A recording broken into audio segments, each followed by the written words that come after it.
to our project on understanding, integrating, and marrying the two great forces in the world, the masculine principle and the feminine principle. It's a very emergent project where we are looking at what it means to be masculine and in the masculine, what it means to be feminine in the feminine, and what it means to bring them together inside us as individuals and inside our projects, teams, organizations, and ultimately society.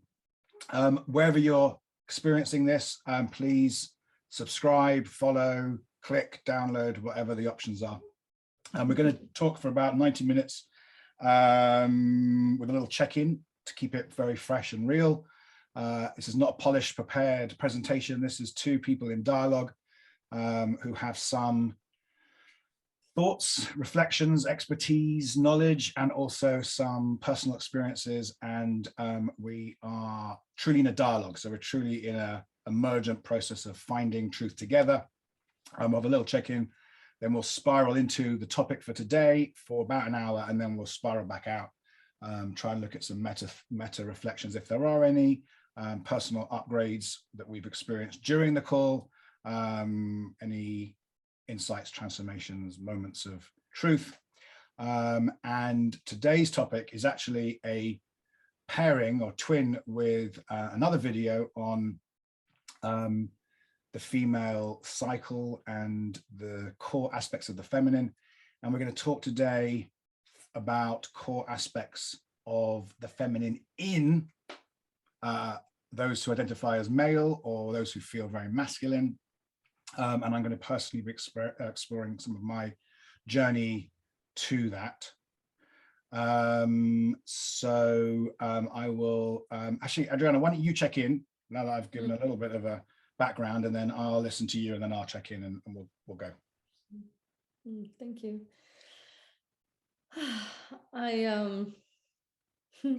So I noticed that I was coming to this conversation with a slight tension in me. So it's like irritation in my being and nothing to do with the call.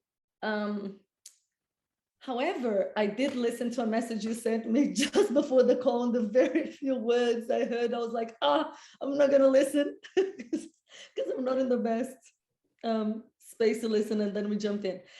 I think that but then this irritation subsided as I heard you speak. It was kind of diluted by actually my appreciation for the masculine that we're gonna speak of today. I'm very grateful that you did this opening, and you often do that very well. So it was just honoring the capacity that seems to not, at least to my perception, wane. It doesn't disappear. Like I've seen you, is it wane the right wing or Wane, go away. Waning. Go away. Yeah, yes. wane. Yeah. Oh no, waning is actually also similar, isn't it? But no, waning of the moon. The waxing and waning. Waxing and waning. Yeah, it doesn't wane to my perception. I know that I've experienced you say to me like, oh, I'm less focused today, or I'm less, and I'm like, well, I don't know. It doesn't come across so unfocused to me. So I was just appreciating that. And to contextualize just a little bit in my check-in, and just tying in a little bit of the feminine in which I'm living at the moment as part of this check-in, is that I'm in this beginning phase, let's say, or early middle phase of perimenopause, which starts in early 40s to mid 40s. And I'm just experiencing the tension, after cycling for so many years and being able to get rid of tension through the through menstruation, and not being able to get rid of tension. So to me, I haven't had my period for many days now, and it feels I'm holding much more tension in me. So it feels like I'm expanding my capacity to hold tension. So I'm not menopausal, so I haven't graduated the course. I'm taking the course. It feels like a university degree, and it feels like it's stretching me way beyond what menstruation did. So I feel that, you know, now not having had a cycle for almost 2 months, it feels like, wow, like, so I came with this energy, and it feels like I have to be really attentive to, it's almost, I have to be much more careful with my words and with my care, because the energy is very fiery and there's truth to it, and there's goodness in it, but it's like I'm learning how to drive a new car, and it's quite potent, and I'm kind of like, I put my foot in the gas too quick, and it goes like, wow, and I'm just going. So I was mindful that we were going to record, and I was in this mode, but it's always perfect because we're including everything in these conversations, so it's great. And I'm also grateful that just noticing also how easeful it was. Like, I had a thought that it was going to be hard to change my mode, and yet it wasn't. It's just listening to you and actually feeling relaxed, that I didn't have to hold that piece, that I'm not expected in our relationship. I'm not expected. I have the freedom to show up as I'm showing up, and I don't have to say, hi everybody, this is the structure of the day, because I would fail. So I'm grateful for that, and that relaxes me. So now I'm feeling relaxed. So great. We can. I'm happy for you to check in now, because I'm complete. Thank you.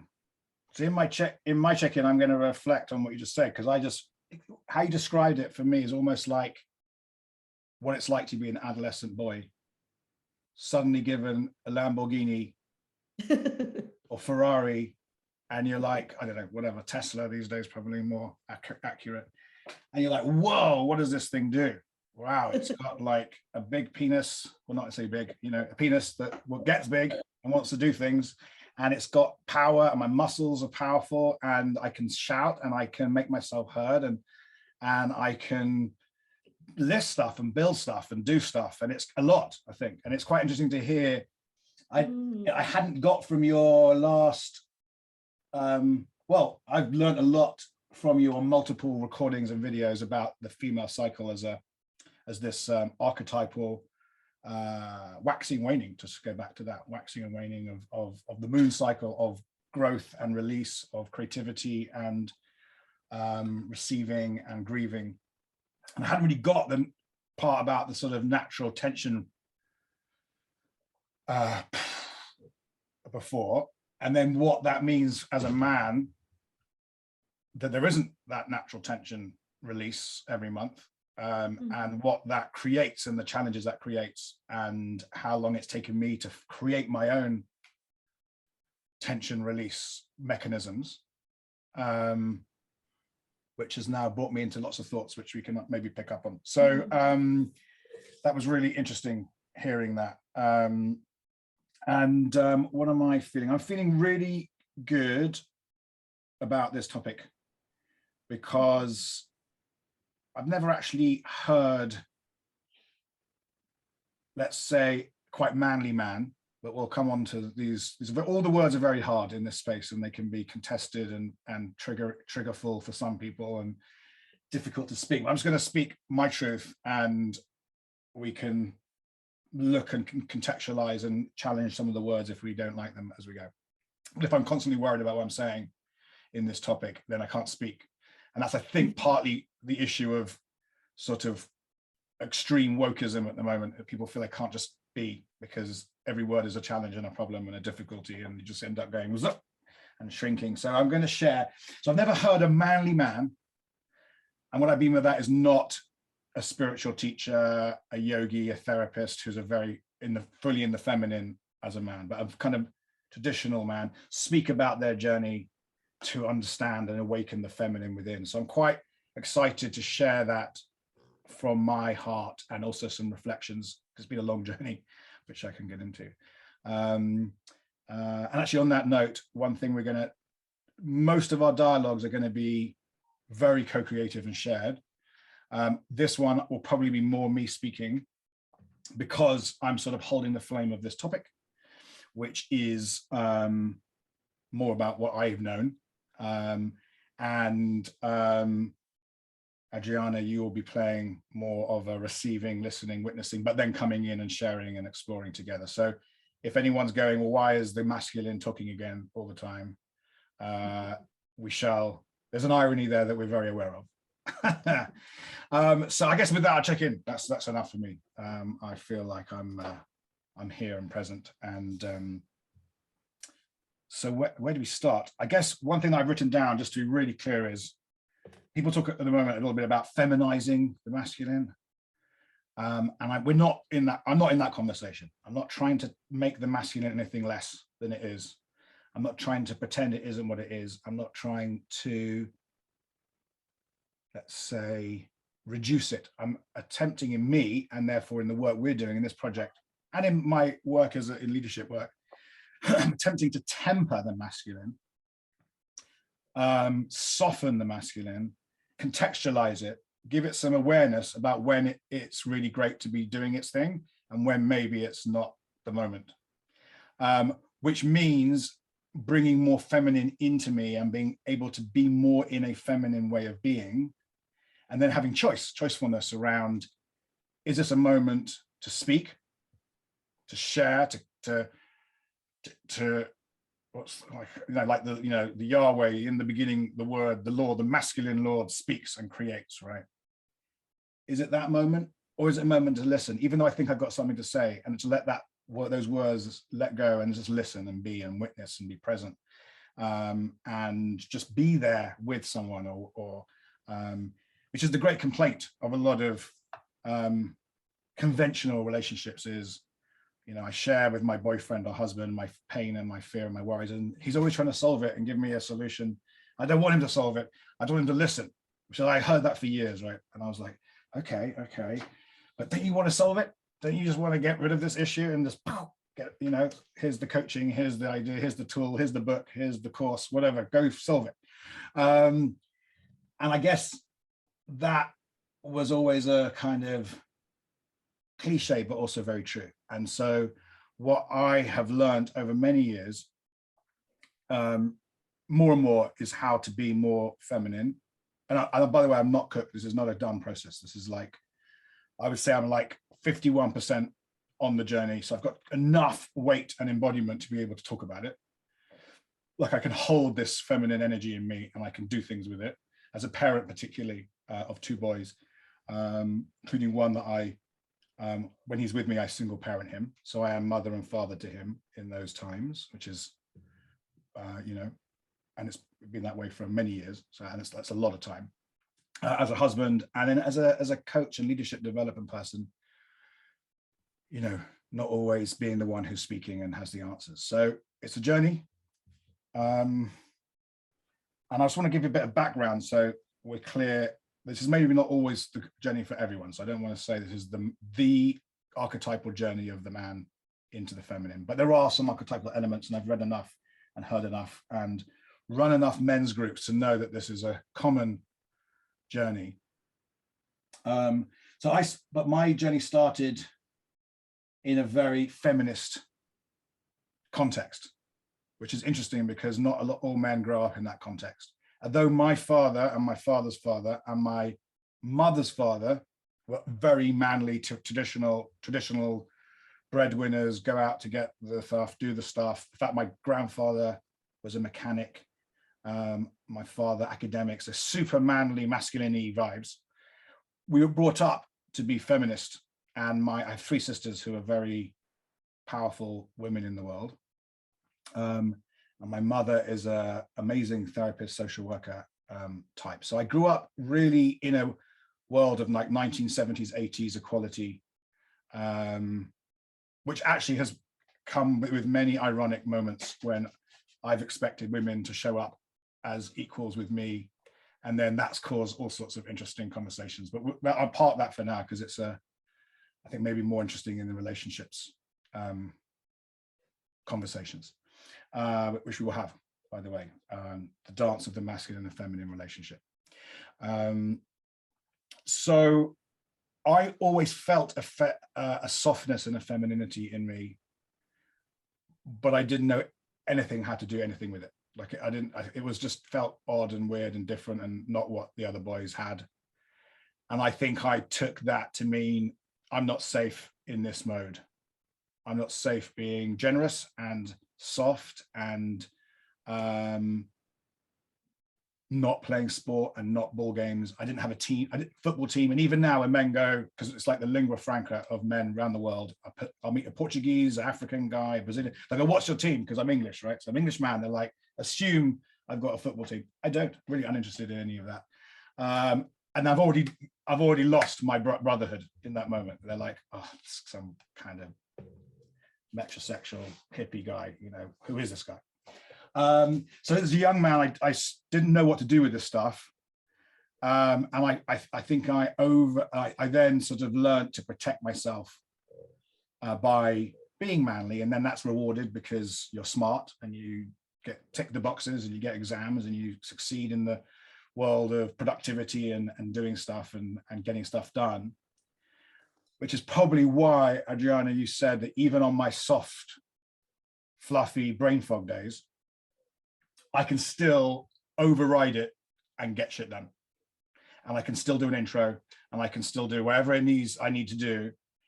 And I guess there's some honoring of, there's an honoring of that when the shit hits the fan, I can step out of my experience and I can be a dad and I can guard the hut and I can kill the saber-toothed tiger and I can bring the meat and all that sort of stuff. And so none of this conversation for me is about not honoring that.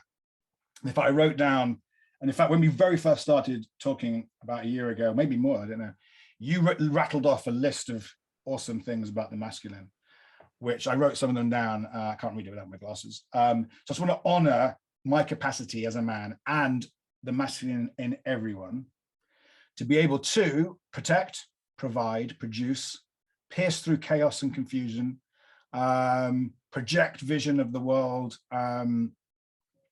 to grab, conquer, take space, ascend, to be spatially and mechanistically aware, all those things that we laugh at, you know, often now, that are awesome masculine energies and potentials and capacities. Not to say they're male, they're masculine, and we all have access to all of this stuff.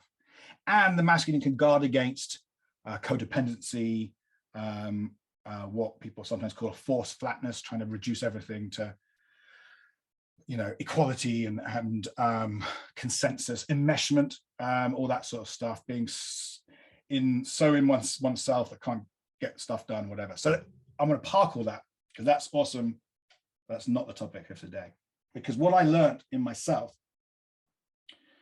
going through particularly two journeys, my role as a husband, partner, boyfriend, and my role as an entrepreneur, leader, manager, is that all that stuff, awesome stuff, is necessary, but not sufficient to be a whole person who can love, who can support, who can guide, who can listen, who can honor, who can heal. You can't heal with all that. You can, because you're always over there somewhere. You're not in here, in your body, and you're not able to heal yourself. The healing is always done, I believe, by the feminine inside us, whatever that looks like and whatever we call that energy. So I kept breaking because I couldn't heal and because I couldn't nourish myself and regenerate myself. I kept breaking. So the breaking would look like clinical depression, social anxiety, not enough courage to speak what needed to be said, because partly my masculine was damaged as well. That's another thing I had learned. So you need the feminine to heal your own masculine, which is a wonderful irony of life. It looked like relationship breakdowns, failed relationships, poor management, poor leadership, lack of resilience, lack of resource inside me. So I broke, often exhausted. I had burnout in my late 20s, which was so severe that I just had to walk away from my own business and multi-million pounds worth of value and stuff that was in it. So this is not a small topic. Around 29-30 was when I was like, okay, whatever I've learned and whatever I've got which is science, success, productivity, entrepreneurship, philosophy, which I now see, I think, in the traditional ways they're spoken of as masculine endeavors. I've done all this stuff and it's just not enough to be in the world, to be happy, to be peaceful, to be in love, to be definitely not a parent. So I'm really glad I went on this journey before I started being a parent. But parenting will make the journey happen, I think, anyway, if you listen to your children at all.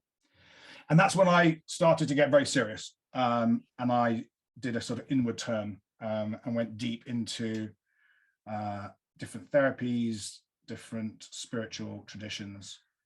And it was very challenging because the masculine in me was like, this book with this yin yang on it, with the horrible font and the bad design, I don't want to read this. This is just nonsense, rubbish, soft bullshit. So I had to park all that often and not let that dissuade me from finding stuff. And then what I found, I can share in a minute, but maybe this is a good moment for you to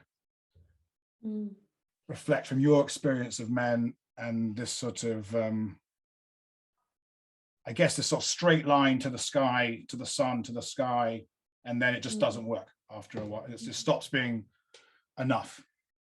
I was enjoying hearing your trajectory, and I think when you spoke, we've spoken about this before, but when you spoke, I was just reminded, and maybe that's a good thing to point out, that we are, so the menopausal trajectory and your journey. So for me, I see my journey now is the integration of the masculine, because I'm going from a circle, from a cycling to a straight line. So the fierceness and things that are coming out, and you are in the journey in the opposite way. You're from the masculine softening into the feminine. So we're kind of mirroring each other in this same, with similar age, and we're mirroring each other in our journeys. And it's really just lovely hearing, about what took you to start noticing what you needed more. I would say that to a lot of women, and even to me in a completely different way, but I'd say that the journey is not that different. I mean, because we're enculturated to be aligned, so most women actually are also, so I think this conversation, what's actually arising for me is that this conversation is very helpful, because it can show, the conversation that I did on the cycles. I'm not expecting that a lot of women will resonate and say, oh, I've lived my life like that. It's a lot of women will see it, I think, and some will resonate in different ways, but I really resonate with your journey, because it's being I was indoctrinated in some way to perform and I think looking back, so when you said that you overrode it, like when you're brain fogged and stuff, I think a lot of women override all the time. I mean, when you're menstruating, because I only noticed it after, that how much it actually took of my body and my mind and my emotional sanity, and the, the jokes of PMS and the truth that is that, because you're trying to hold that tension and also behave in a certain way. So I guess I was also just hearing your trajectory and feeling me in that as well, and my my distancing from my feminine back then. So I feel that my integration now with the masculine is a different, it has a different flavor to it, because before it felt like I was overriding something, and now it feels like I'm integrating something. It's a different, it feels different. There's a quality to it. It's like I integrated an essence in me, and now I'm bringing this with me, this wisdom, and I'm bringing the knowledge and the knowing of the masculine, which feels really powerful and great. And so I'm just there was some notes that I There was one thing that you said that maybe you could speak to if it arises, is that this whole notion in society as well of emotions, any display of emotions, and how men also divorce themselves, at least in modern day culture, in business, I'm sure there's some places that you don't have to, some places that are more open, but mostly, Watching the if a guy football. cries, what? Watching the football. Watching the football. Everyone's crying and screaming and excited. Exactly. And then zip, stop that. Get to work. Yeah, exactly. Because I think that, it feels important for, actually, I'd love to know how it is a true relationship with a man's man, like you're describing your journey, with emotion. Like, did you suppress the whole way through, or did you disconnect from it, or you felt it, or, that side of things? Okay. Well, I just want to reflect on what you said, because it's really important. So though the framing of this is the feminine in the masculine, in the male body, in the people who identify as male, actually, I think we're really talking about the journey into the feminine for those who've been masculine, hyper masculinized by a society that rewards the productive, abstracting aspects of us, which are amazing, and actively rewards, if that's the right term, presence, caring, as we know, which people are still shocked by, that GDP figures don't include all the millions of people who are caring for their Alzheimer's or autistic relatives, or themselves, or all that sort of stuff.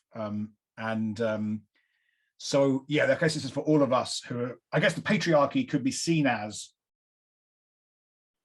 prioritizing masculine values, rewarding them, paying for them, giving you career promotion, status upgrades for these things, and then actively going, well, but if you're a house husband, which sounds so, or a latte papa, as they call them in Sweden, which I love, dads who are stay-at-home dads. Until recently, that's been sort of ridiculed and and devalued. And so yes, this is for everyone who felt they had to divorce or repress or abscond or dissociate from this beautiful feminine energy, which is at the core of all life, right? So it's in all of us, and it's beautiful, and it's generative and creative. And I think what I've realized overall in the sum is that you can't be what I now call a regenerative man, but you could call that a generative man, you could call that some people use the word king archetype, or I use the word transformational leader in my day job, because that seems to fit the paradigm people are taking from me. You can't be any of those things. You can't be a generative father. You can't be a truly rich partner without sourcing all that strength and abstracting intellectual intelligence in the feminine aspects of us. And that's really the journey of the last sort of 16, 17 years for me, or what that even looks like. But it's accelerated just before we met. I think partly because of lockdown allowed me to stop, boom, traveling, keynote speaking. I did do a keynote speech for about 6 months, which is super masculine, even though I use a lot of feminine energy in it. Just the fact of getting up on a stage in front of 1,000 people and thinking you have something to say, that they should listen to you and you should be paid for it, is hilariously masculine, given how much you've said about your thoughts about that, and my wife Alison's thoughts about that. And that's why a lot of keynote speakers are men, but not all, by any means. And I think the fact that we met in this arcing of our journeys is the point of this top project, was the fact that we were mirroring each other. Although I think now, just as the yin and yang, there's in the Taijin symbol of yin and yang, there's yin in the yang and there's yang in the yin. I'm super aware now that you had a lot of masculine in you in the early parts of your adulthood, and you were overriding a lot of the feminine. And I had lots of this feminine in me, but I was overriding it, even though I knew I was a kind of soft, sensitive dude. And I was definitely, I was always into art and literature and music, and I think club culture, rave culture allowed me to dance and to be in the feminine, but I was still didn't know what it was, and I had to integrate it into my day job, and I kind of kept them separate. So just as just saying that maybe traditional men express emotion through sport, through playing frisbee on the beach, I don't know, whatever that whole sort of genre of dude is. I think I expressed it through dancing and clubbing. Those were like totally honorable moments to be able to be moving and twisting and spontaneous and open-ended and super present. In fact, for years, my friends would take the mickey out of me because I speak a lot, I talk a lot, I love talking with people, but when I'm on a dance floor, I don't want to talk to anyone. And they're always coming up to me going, blah, blah, blah, blah, what do you think? I'm like, it's not the moment for that. I'm just in this body. The music is in me. I am the music. I am the dance floor. I am the communitas of the rave. And now I'm looking at it, I realize that's me saying, this is my moment to be almost pure feminine, just this, I don't want to talk. And then once that 10 hours or 6 hours is gone, then we'll have lots of chat, I'm back on. So yeah, I'm just sort of letting that insight integrate. In fact, it was happening, I went to a festival, the first festival since lockdown last weekend. And I went with my wife and 2 female friends of ours and my son, and they were all chatting to me. And I was just like, I'm in the music, I'm dancing in the music. And everyone's like, Dad, what do you think about this? And I'm like, no. So there was lots of emotion. And I think also the irony of a man who, or anyone who is suppressing their emotion to be grown up and to be, what's the word? Respectable in the productive society where emotion is not businesslike, which I now use as a kind of joke with leaders. What's it mean to be businesslike? The irony is you may be repressing the emotion in the moment and being honest with your emotions, but the emotions are always going to be there, and they're going to come out in aggression, in shutting people down, in fear. The emotions never go. It's not like you're not going to have them. It's just that by not honoring them in the moment and not being able to process them and speak to them, you almost shove them into other places where it comes out probably far less effectively in your relationships with your family and and your loved ones and your friends. So no one gets out of emotionality. It's just whether they have the tools, which I think are part of the feminine's genius, to be able to speak to and of our emotions. And then the masculine helps, I think, use the word not be had by them, which I think is also a lovely, that's where you get the marriage, right? You get to speak honestly and vulnerably and openly, and yet you can abstract and metacognize when it's appropriate, which sometimes people do use as a way of getting out of really being with their emotions, obviously. I think I just wanted to add to that I think that maybe some of the things that we talk about here are things that, because we've been working on this on ourselves consciously for a while. Like, I mean, this is, it's one of the vectors of my life, and we met in this with this shared interest. So we're not only men, women integrating this, which a bunch of us are in the world, we're actually actively researching it. We're constantly going like, how does it feel for you? What's going on? And so we are researching, we're reading, we're asking people, and we're comparing. So I just wanted to say that what I see in the world is a mess of emotions, because we kind of like created this notion, this belief that emotions are not valuable. However, we're completely had by emotions. So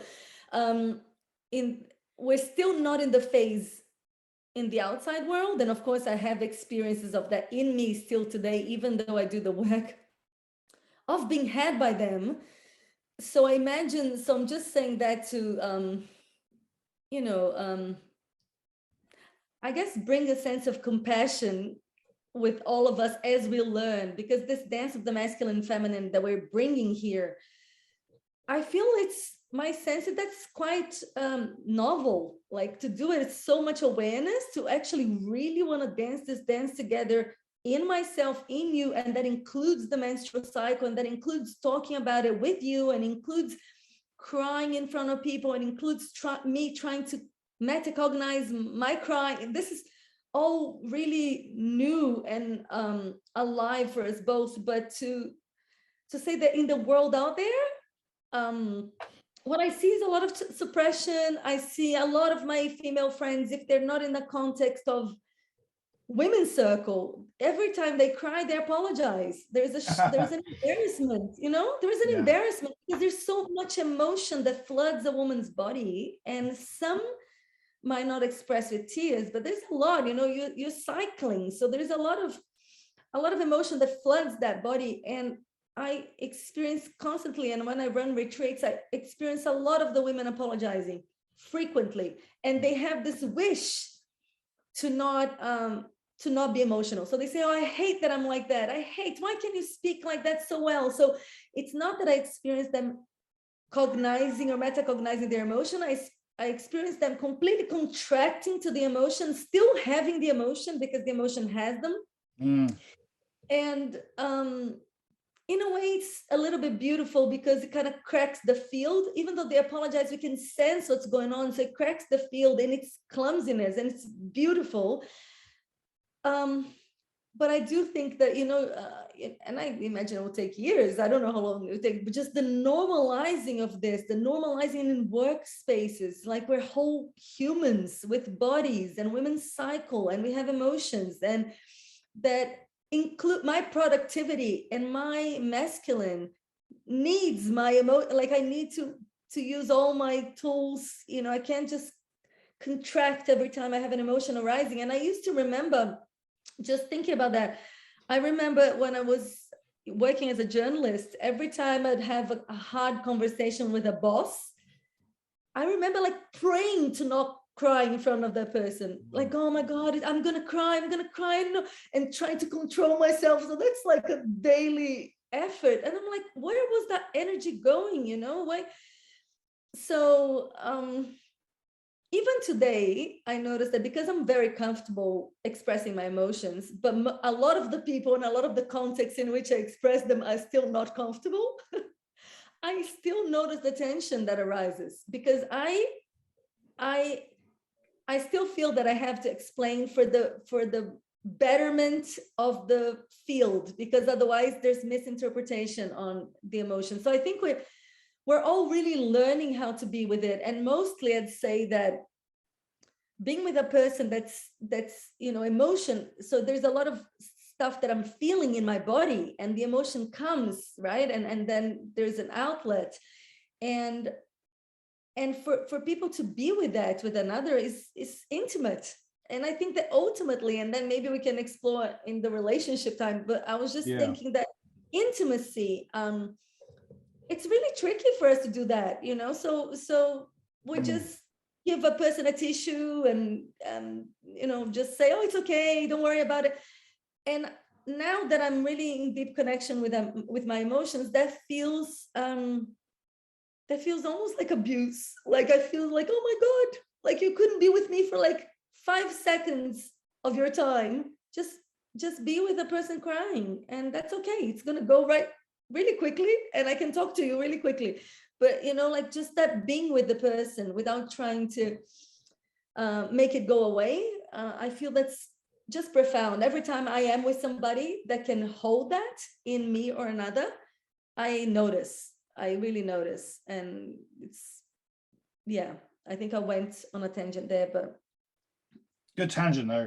I think we should definitely come back to that in a relational dialogue, because we just don't know how to be with someone. We think we should solve it. We think it's a problem if people cry. And sometimes people, if they're not aware of their own trauma and pain, they can cry for hours in the workplace as a boss. What do I do with that? So it's a terrifying experience for most people. But I'd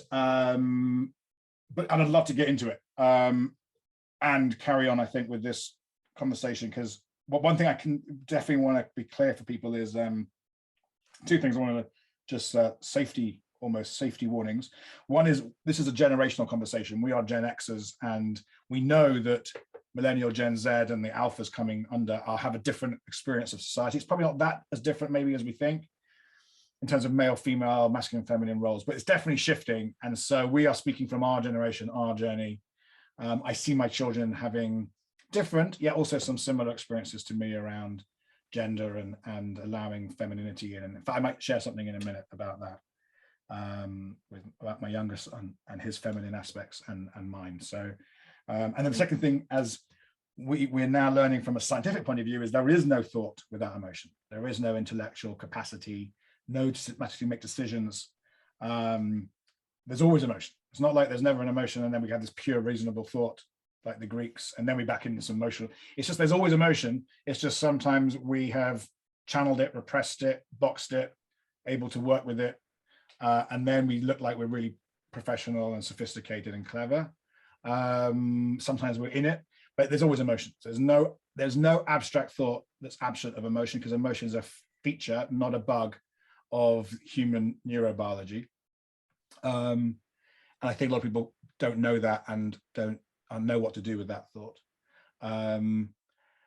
What I do know is there's a lot of good work of people trying to find this feminine inside and trying to be more heartfelt and heart-led, and yet still delivering in a sort of non-soft, non-open-hearted, non-receptive way, which is super interesting. Because the masculine patterning, if you imagine me 48, I've had, let's say since I was, 8 or 9, I've had 40 years of perfecting being able to look clever, demonstrative, and to be able to get stuff done and do stuff and be productive. And so it takes a long time to come off that trip, that linear railroad. That's my vision, that's my project, that's the family I want, whatever it is, and that's how I get there. And to go off and come into this and then still go out and do a lot of this, because still a lot of this has to be done. And this is the line, by the way, if you're watching me, this is the line. And then there's this going on inside us all. And then there's this, and it takes a lot to get this to be a dance that feels in balance, where I don't have the luxury of just being with myself all day and being in my emotions, because someone still has to pay for X, Y, and Z and get this done and that done. So that's why I think parenting is a wonderful, I'm not parento-normative, but I do think parenting, actually no, forget parenting, taking care of someone else who isn't you, who needs you. So a carer role is almost like the antidote to the hyper-masculinized, hyper-productive person. Whether it's my dad who took care of his wife who died in their 30s, right to the very awful last few years of paralysis and whatever, or whether it's caring for a child or adopted person or a parent or a team. Real care requires you to come out of, I wrote down here, commodifying, instrumentalizing, productive, obsessive, focused thought, because to care, you have to stop all that and you have to get into some kind of attunement with another human being. It takes time and it's ineffective, it's inefficient. Like it's not, that time you can't say what happened in that time and make a value over it. You just have to stop and listen and be and try and sense into this human being's needs, child, paralyzed relative, and allow your own emotions, if they're grief, worry, to pass, because they're not going to help you make the right decision. Then what does this human being need from me right now? And how do I not do all these other things I need to do it? And that's a crazy trip. But I kind of digress myself. So I just want to come, well, I guess I didn't digress, but that was part of my accelerant, was truly taking on fathering and I guess also team leading. But one of the things I wanted to sort of, I had a bit of reflection over this, and I think what I wanted to share is, so first of all, we all know there's a feminine in everyone. Jung, the psychologist, philosopher type, called the feminine in the man the anima, and in the masculine the woman is the animus. And we go out on a mission to find the anima, and we think we're trying to find it in the world, right? We're trying to find it in girlfriends, in nature, in beauty. And it's super captivating to a man, and yet it's inside us. So we eventually have to find it inside. But I think what I have realized is when you don't know that, and there's no initiation into that, and so few men showing other men how to welcome this beautiful, seductive, I've got like a will-o'-the-wisp energy inside me, a feeling like there's all sorts of going on in here, lovely stuff, but it's not controllable. It's not, doesn't fit in a box. Without that, I think we end up either being over-identifying with it and then losing some of our masculinity. And I used to call that the sensitive new age guy, who's a snag, who almost wills or projects a femininity. That's like one polarity on option. I didn't really feel that was for me. And then the other one is, I would call it the snake, is the man who is allergic to the feminine side, who becomes super hard and tough and controlling, and the kind of Gordon Gekko, you know, it's all about money and fame and fortune. And in fact, I was watching Rain Man last night, and the whole idea of this movie, actually, now I'm looking at it, I haven't seen it since I was 12 or something, is the, what's his name? Tom Cruise character is a typical dude who sells fast cars. Like he couldn't get more characteristic. It's about the money and his girlfriend and what am I going to, and then he learns how to care during the movie for his brother, right? And then with that comes a regeneration of his own healing, and he starts to become soft and caring and loving. It's a really beautiful archetypal journey. But this challenge that I think the typical man has, or someone who identifies as man, is I've got these two characters I see around me, the kind of dudes who have absconded from masculinity and they're really hyper feminized, and then there's this horrible dude who I know I don't want to be, you know, my boss, or if you're unlucky, my dad, or whatever, you know, whatever that is. And then you're like, I don't want either of these things. So what do I do? You know, and I think what we're all learning, a lot of men I know, and a lot of women I know, and a lot of people I know are learning, how do you, I guess, the word, I was listening to the book you recommended about the different archetypes of the Shakti in the Hindu gods, the feminine Hindu gods, the female Hindu gods, is we can't unify the masculine and feminine within us without super honoring the feminine first, like just forget about the marriage, forget about bringing it all together. First, we've got to honor and give dignity. And I think that's kind of what we have come to on this project, which is, yes, we're going to talk about regenerative systems and how you bring caring and presence into the education system. You know, all that stuff is to come. But we can't do that without going, first we have to honor what's been missing. So our first talk was on the female cycle, which is like the center of it all for me now, I'm seeing, and the menopausal, you know, the monthly and the lifetime cycle of the female body. And then this conversation is really about honoring the feminine, the anima in the male body, or whatever the words are. I don't want to get too worried about it. So I'm consciously super going, am I saying the right things? Am I going to get flamed, cancelled, trolled? You know. So yeah, let's pause there for a minute and see what you've been.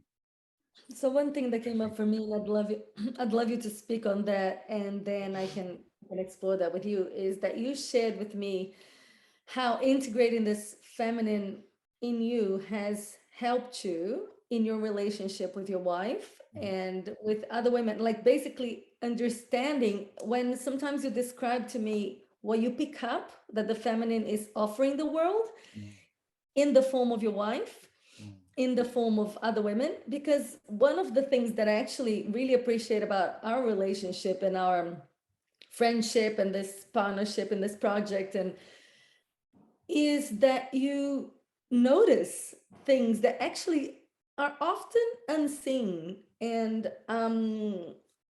I think, like, I noticed myself in the past few years, really in this journey of integrating my masculine, really trying to point out what I feel that people are not seeing. And it was tiring sometimes because it takes me out of the feminine constantly.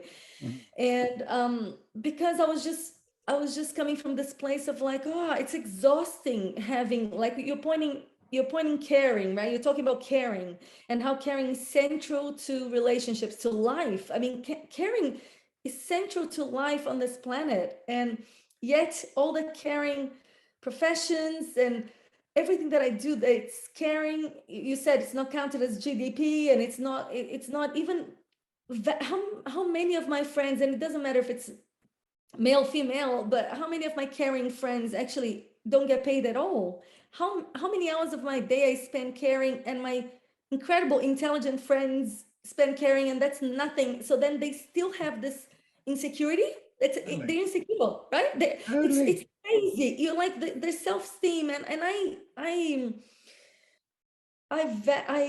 really bring attention to that because it's so confusing for a person to care so much and not have that validated at all.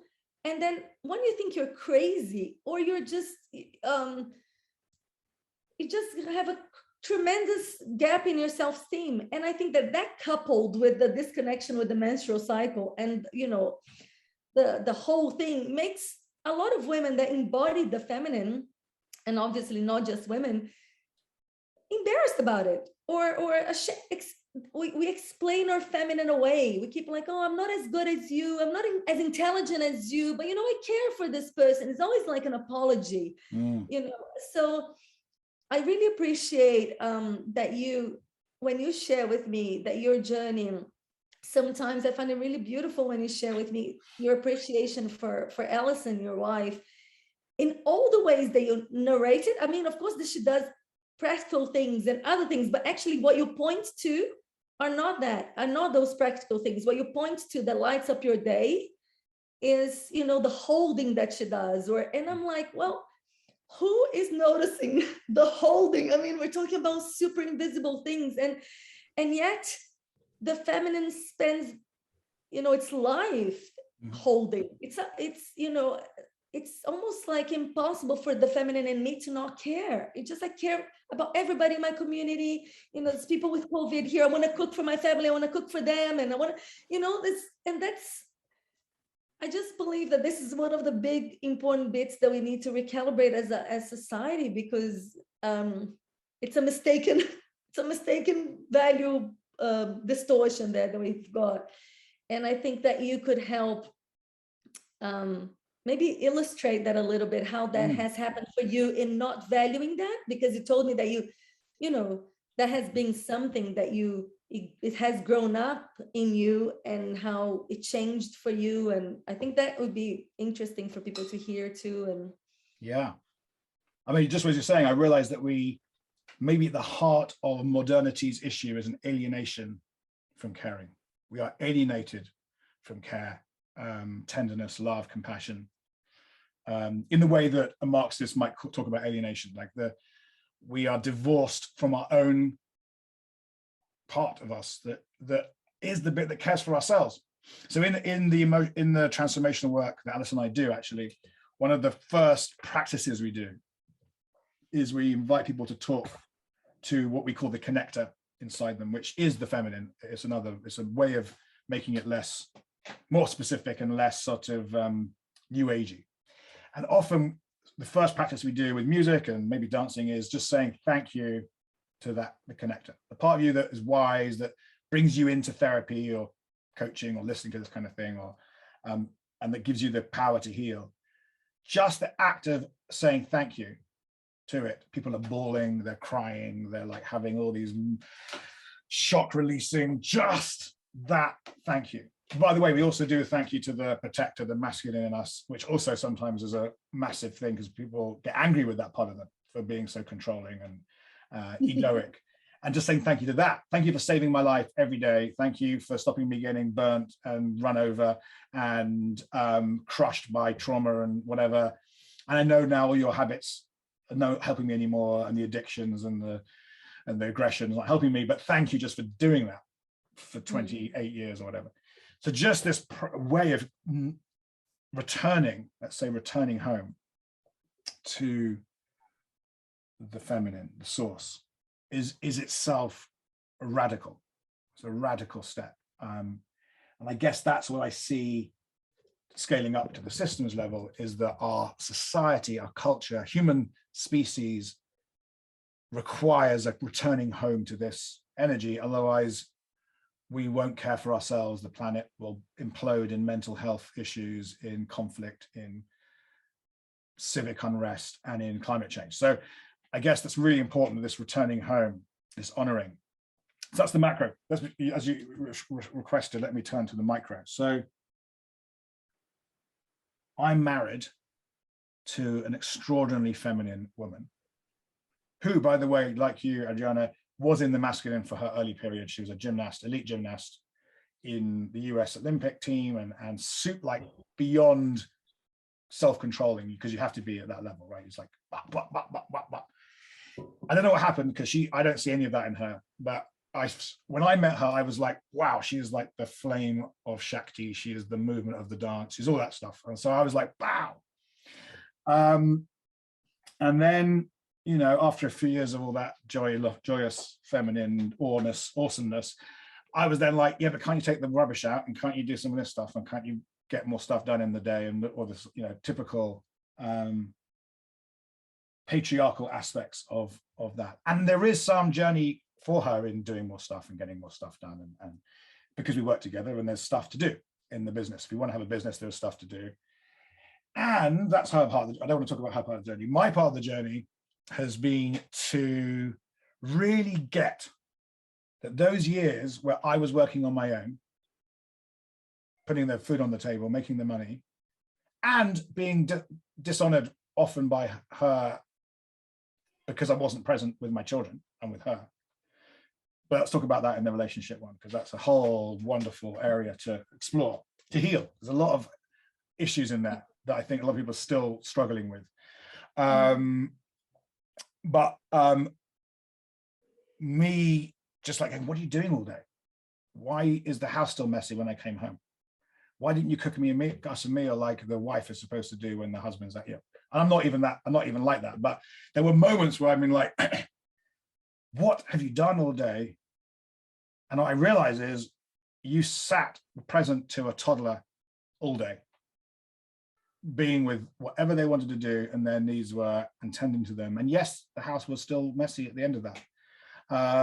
And I'll cook the dinner because you've just been with my son and gave him the best gift a person, and I guess a mother, can give to a child, which is full presence and attachment. And as we now know, almost all trauma happens in attachment. Almost all our problems come from some kind of attachment issues, or, you know, I mean, like attachment writ large, not necessarily attachment theory specifically, but all relational. Let's call it relational issues. And so now he's a bit older, and we are more co-creating business together, projects, our philosophy of transformation. I still find myself having to really presence that Alison's capacity to be present is still light years ahead of mine. And it's actually really hard. And it's work to be present, and not to solve, and not to remove the issue, and not to think your own thoughts, not to metacognize, not do any of that stuff, just to be there and go, I'm really present to this human being. Now, she's a healer. which really is about being present, right? So she does craniosacral, and you can basically characterize it as one person being totally present to another person's mind and body, and allowing whatever that body needs to do to heal to do. So it's uber present. It's like the most presence of presence you could do.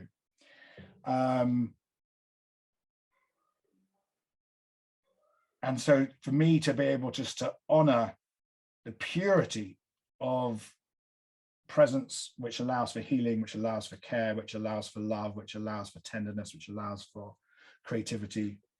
Whilst a part of my mind is going, but what was the outcome?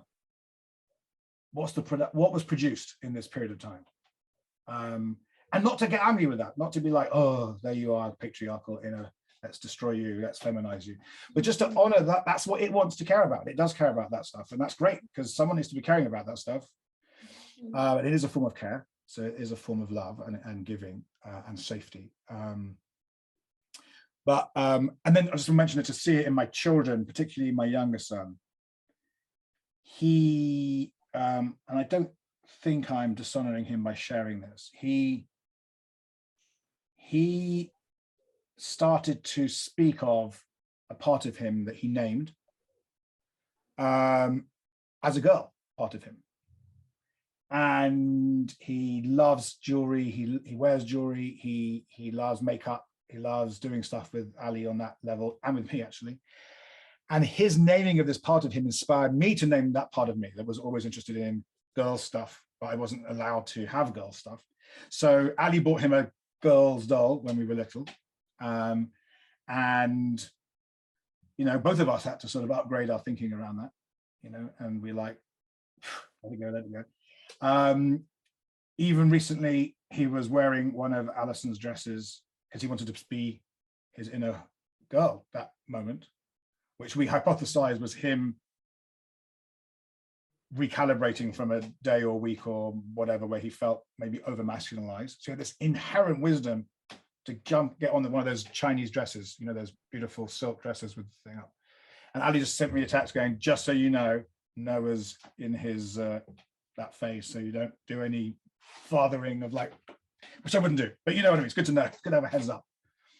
But what I want to focus on more is that he gave permission to me in some way to honor that part of me that I now call Sky with an E,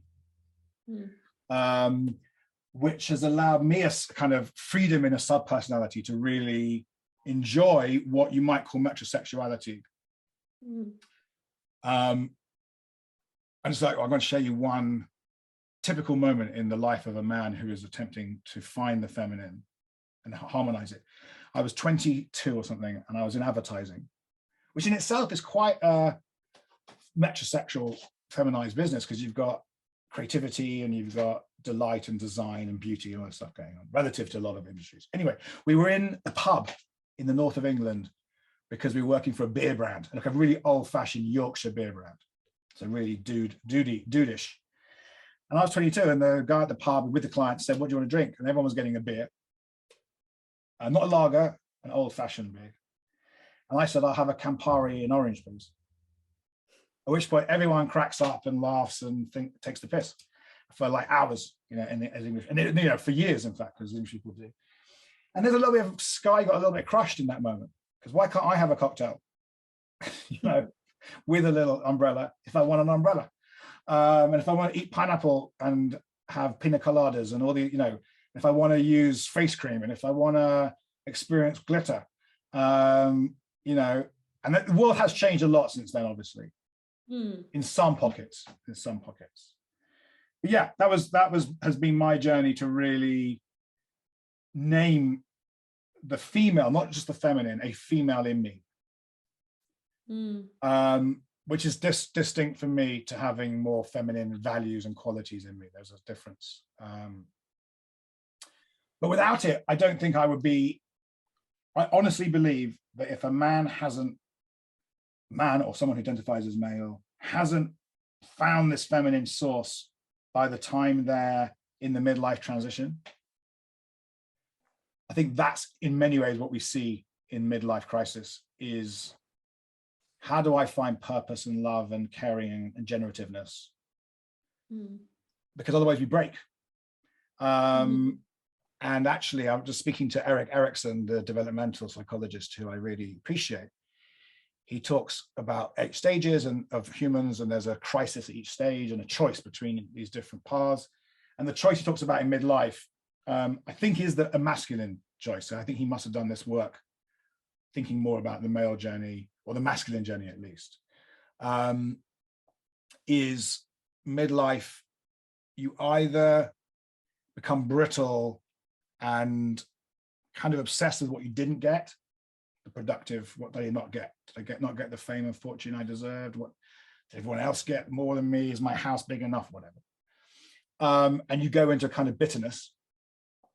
And then I guess that's when the fast car or the paragliding course or whatever becomes important. Or you find your way to being generative, as he calls it. I would say regenerative, which means looking at the next generation and bringing up, caring for the next generation. So you stop being so obsessed with you and you bring up others, which is care. Yeah, without that, I don't know how I could be or who I would be if I hadn't done this work. First of all, I don't know how kind of parenting I would be, or husband I would be. I'd probably be divorced again. Or certainly not in a deeply transformational marriage. But I don't know who I'd be. I just don't know how I would be anything. And therefore, and in some ways, I guess I'm seeing, and then I'm going to stop talking because I think I've shared everything I need to share in this session. I think society is kind of like a middle-aged man. Modernity is like a middle-aged man. We created some stuff, we created philosophy, we created science, we created technology, we created business. It's all been really great. And now what? Doesn't sort of mean anything anymore. And we're having a kind of crisis. People talk about the meaning crisis or the meta crisis, all these different crises. But maybe the crisis is just the crisis of a middle-aged modern who's achieved everything you can achieve, got all the medals, got the money, and it's still not enough. It doesn't mean anything. It's like, where's the meaning? Where's the purpose? Where's the care? Where's the love? And now I've also messed up the planet and society on the process. Like the micro, I've messed up my family, the human family. What do I do? I think that's a great segue to share. I don't know how long have we got to go, Nick? We've got, back into the masculine, but I've got 20 minutes before we want to wrap up. So this is a perfect time to start for you to share, witness, draw, bring together. Yeah, that's perfect. Because I was reflecting on why we started with these sessions, right? These sessions of bringing the feminine most overtly, because a lot of what we're going to do is the dance of the masculine and the feminine. So in relationships, in systems, in education, and whatever. But then you were talking about the midlife crisis, and I was thinking, well, the man is trying to get the Ferrari and the woman's, getting plastic surgery. So it's they're trying to, of course, if you're, and that's totally, I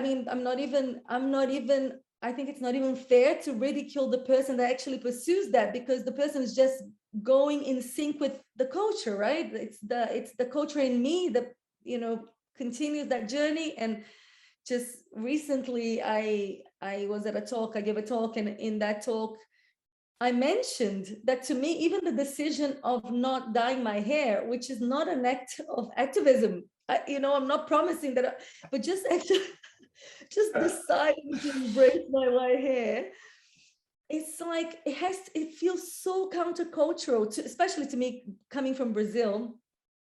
It feels so countercultural. It's not easy. Nothing is easy. If you don't want to go in the flow of culture, everything is really hard, because I don't want to do plastic surgery. I'm not judging who does, but I'm going, well, I want to embrace aging. I want to just, I am aging. I want to embrace it. But I still have my fears. I still have my anxiety. I'm a product of this culture. So it's not that I'm doing it as, completely disregarding, not even thinking about it. I'm going like, oh my God, I'm losing my youth, and I'm still a bit screwed because most of society doesn't even see my value. It only saw my youth as value because it hasn't embraced the feminine. So actually that brings me to, yeah, to how important, I think actually part of my drive, it's like self-preservation. It's going like, and I joke about it, but there is something really true in the sense of, it's really sad, not just for me, but for, women in general. And I'm going to say women in general in a female body, that we're to live bound by culture and have culture in them, and be this product of culture. And it's really hard to step out of culture, to be able to look at it. It's really hard. So I just, this keep is trying to be young forever, or trying to be pleasing to culture, pleasing to men, and in a way is trying to get love, right? Trying to get respect and love and appreciation, which unfortunately, because the feminine thrives in that. The feminine loves, it's, I think I shared in one of the videos, I don't know if the video that we shared before, but the feminine is like a flower that wants to be smelled. So if culture only sees the beauty part of the feminine in as youth, then when we lose that as women, I mean, if we haven't appreciated that women do the caring and the holding and of course the feminine in women, and of course men have that too, but we have to also appreciate that that's a very potent side of women. So I think that there is it's very important to recalibrate that. So when you were talking about just before I entered, you're talking about systems. Well, you hold on, say what you said so I can remember exactly what do you remember? I don't know which bit. Do you mean that we can't regenerate society without honoring the dignity of the feminine, not just the beauty of the flower, but the nature of the flower? Of course, yes. And I was going to say that, for example, what has driven also this project is that, for example, for me, I would love to start participating in the birth of new thinking around, be education or whatever it is, the new system. And when I'm saying I'm saying what I represent. So the feminine in women and the feminine in men together with the masculine. But because this part, so a lot of, maybe in the beginning of our project is gonna have this flavor of bringing the feminine more visible, making it more visible. And that's the point, because we can't really dance together before we see what we haven't seen before. So I got to my point now. It's that, for example, for me, see, the feminine goes like this. So for me to weave intellectually with somebody, I discovered that I need to feel safe. So for me, feeling emotionally connected with somebody feels very important for me to weave intellectually and abstractly. And I love it. I love going in the place of ideas and metacognizing things. But to me, if I'm in a group with, let's create the stereotype of like 4 brilliant men, that feels really intimidating if I don't feel connection. So there's something, and we're probably going to explore that in the relationships or in different places in our conversations. But I think that's very important to make all these ways of being in the world visible, because then women can feel okay to weave with the genius of the masculine in men and the genius of the masculine in women that have that genius, the more thinking mind. And we can create systems that come from both the masculine and the feminine. Right. Because usually, if I go really self-conscious and I feel that my emotionality and my relationality is not good enough, if I have to just put it outside, no doubt that our systems are still going to keep perpetuating themselves, because they're not going to have a part of us that still has been I was going to say ridiculed, maybe ridiculed or just made invisible. Made invisible. Just not seen at all. it is not seen, and funnily enough, and I think I shared that with you, one thing that a lot of women, like when I see the rage that some women have in relationship to, you know, not having something acknowledged, I actually, what I've been noticing is that actually there's not a conscious disregard from a lot of men or from a lot of women in the masculine. Is a true, I can see it. We have lost the capacity to see. So even a lot of fights that happen, and we're gonna explore them more fully, are generated in these assumptions, in these assumptions. So I'm just basically, I wanted to just do a little eagle eye view of the journey, but the importance of bringing these two things in the beginning of our journey together so we can validate, say, the way we're showing up here and the feminine in me and this perimenopausal journey in me, and in whatever way it shows up is it's going to be a part of the conversation. It's not going to be outside, so that I can show up fully in my in the whole spectrum of my genius in whatever way it shows up, so that I trust that can be much more of service to you and to other people than me just feeling self-conscious of myself, which unfortunately is a lot of what I see in women with tremendous gifts to give to the world, and in men that have this more this connection with the feminine, this apologetic nature, which I shared before. So I basically wanted to, if I could, go a fairy wand and free people from the apologetic nature of that energy, because it's so beautiful.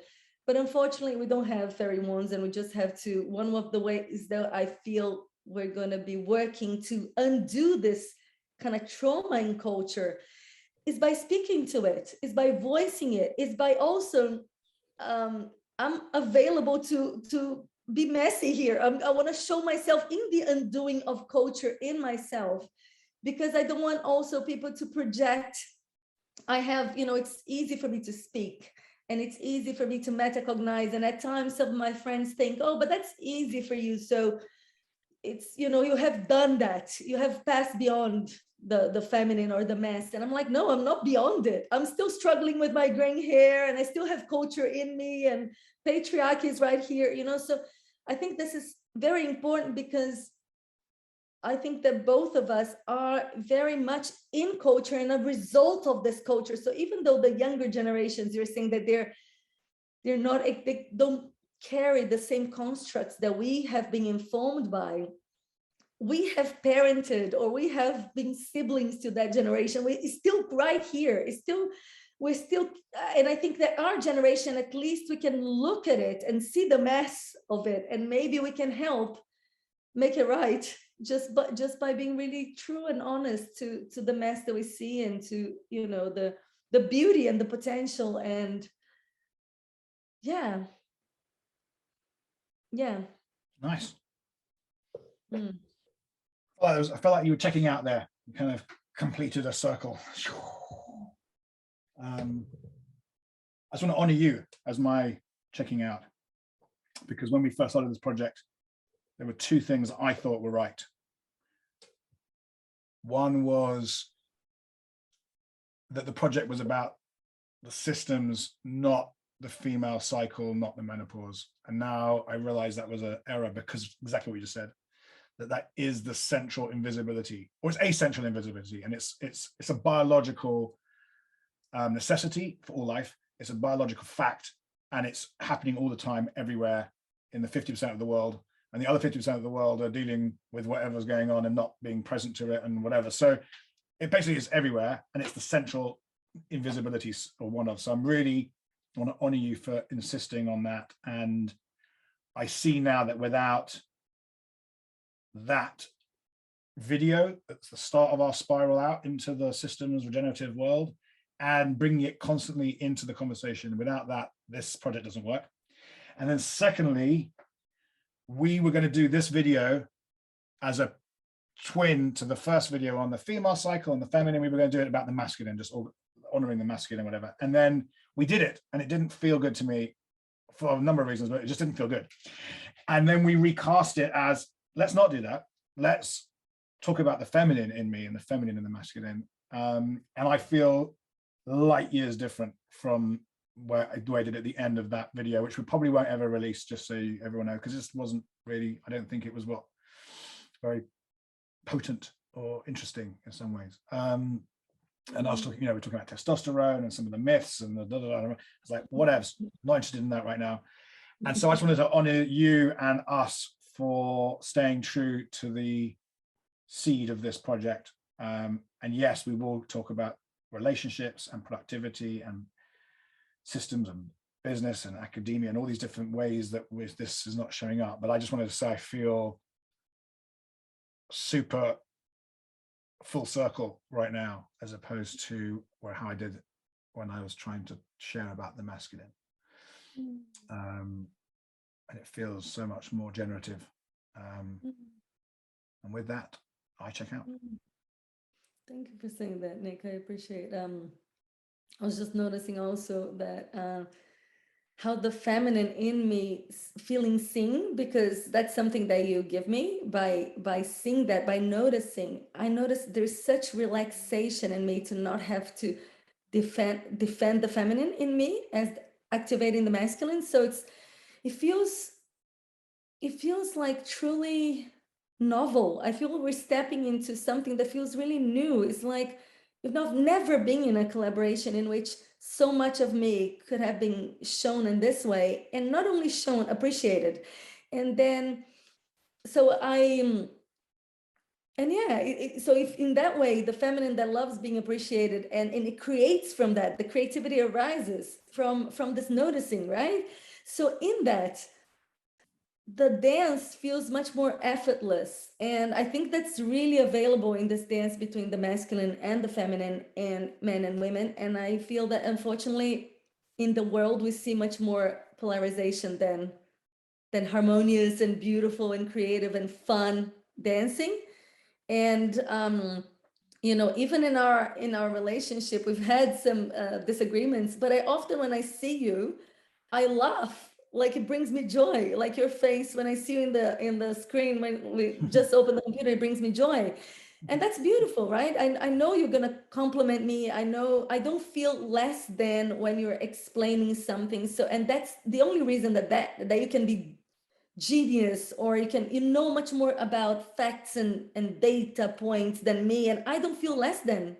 I feel actually that whatever I say, and even if I say less than you, with, I don't quote Plato, and because I don't even remember who said what or whatever, but that doesn't feel less. It feels that my contributions always enhance something or bring something, and that feels really great. That feels beautiful. And with that, I check out feeling much better than when I was gonna come into the session. So that's a good that's a good closing. So we'll see you again. And subscribe, follow, watch out for whatever it is that might come next, and we'll stop the recording now.